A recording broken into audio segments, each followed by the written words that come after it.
તો જય માતાજી, જય શ્રી રામ ને જય રામાપીર બધા મિત્રોને. આજે ફરીથી જુનાગઢ તો અમદાવાદની ટ્રીપ લઈને આવ્યો છું. તમે છેલ્લા બ્લોગમાં જોયું કે રાજકોટ સુધીની જર્ની હતી, પણ હું થોડું રેકોર્ડ નહોતો કરી શક્યો. અને પછી હું 2 દિવસ ત્યાં રાજકોટમાં સ્ટે કરી અને ઘરે આવી ગયો હતો. એટલે ઘરે તો કાંઈ બ્લોગિંગ થાય એમ નહોતું. એટલે પછી આજે નીકળ્યો છું પાછો રૂમે જવા માટે.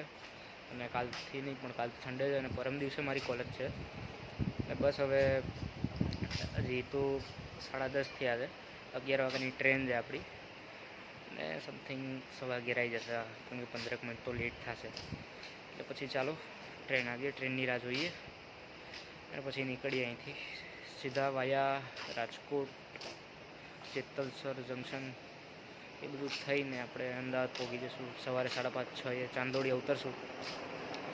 ચાલો ટ્રેનની રાહ જોઈએ, ટ્રેન આવે એટલે નીકળીએ અને બતાવીએ. ઓકે ચાલો, મારી ટ્રેનનું અનાઉન્સમેન્ટ થઈ ગયું છે.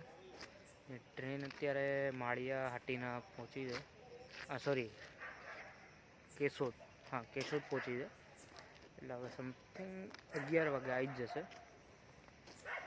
બસ અત્યારે સમય કેટલો છે? 11:15. 11 વાગે આવી જાય એટલે બેસીએ. જેતલસર, નવાગઢ, રાજકોટ, ગોંડલ, વીરપુર, વાંકાનેર, થાન, સુરેન્દ્રનગર અને વિરમગામ ને ફાઇનલી આપણું ચાંદોડિયા એટલે કે અમદાવાદ સવારે 5:30-6 પહોંચી જઈશ. ચાલો ત્યાં જઈને બતાવીએ ને રૂમે જઈને પછી સૂઈ જશું. એવો કંઈક આજનું પ્લાનિંગ છે. પછી એ વચમાં શું થાય છે. એટલે ટ્રાવેલર બ્લોગર તો નથી હું, પણ હું છું થોડુંક રેલ ફેનવાળો ક્રેઝ છે મારામાં. રેલવે ગમે છે એટલે તો રેલવે થ્રુ યાત્રા કરી એવી. પ્લસ જે શું કહેવાય કે રેલ ફેન હોય ને એ ફિલિંગ છે મારામાં. એટલે સમથિંગ મારી પાસે જીએસઆરટીસી બી ઓપ્શન છે જ આવવા માટે, એમાં નથી જતો. એટલે પછી રેલવે ચૂઝ કરીએ છીએ. અને આઈ લવ ઇન્ડિયન રેલવેઝ દિલથી. ગાડી આવે એટલે એમાં બેસીએ. ઓકે, મળીએ. મિત્રો, જુનાગઢ જંકશનથી ડિપાર્ચર લઈ અને આપણે સીધા પહોંચી ગયા હતા નવાગઢ.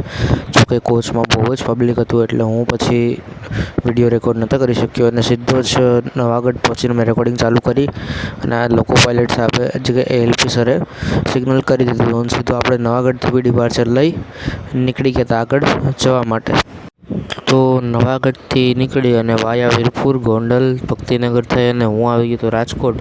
જોકે મારે રાજકોટ જંકશને ઉતરવું તો કંઈક ભૂખ લાગી હતી એટલે પાણી ને બધું લેવાનું હતું, પણ કોચમાં રસ જ એટલો હતો કે ના હું ઉતરી શક્યો ના કાંઈ લઈ શક્યો. એટલે પછી રાજકોટ જંકશનને પણ એમને શૂટ કરી, બેઠા શૂટ કરી લીધું હતું મેં, અને પછી હું નીકળી ગયો.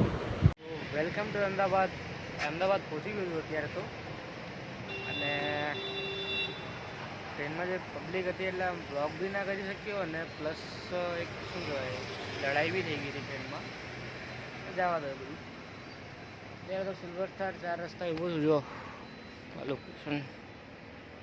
આ સિલ્વર સ્ટાર 4 રસ્તા છે. હવે બસ આવે છે એમટીએસ, એમાં સીધા રૂમે નીકળીએ. રૂમે જઈને સૂઈ જઈશું પછી. ઓકે ચાલો મળીએ પછી. તો મિત્રો, એએમટીએસ આવી ગઈ હતી ને હું નીકળી ગયો હતો રૂમે જવા માટે. તો ચાલો મિત્રો, આજના બ્લોગમાં આટલું જ.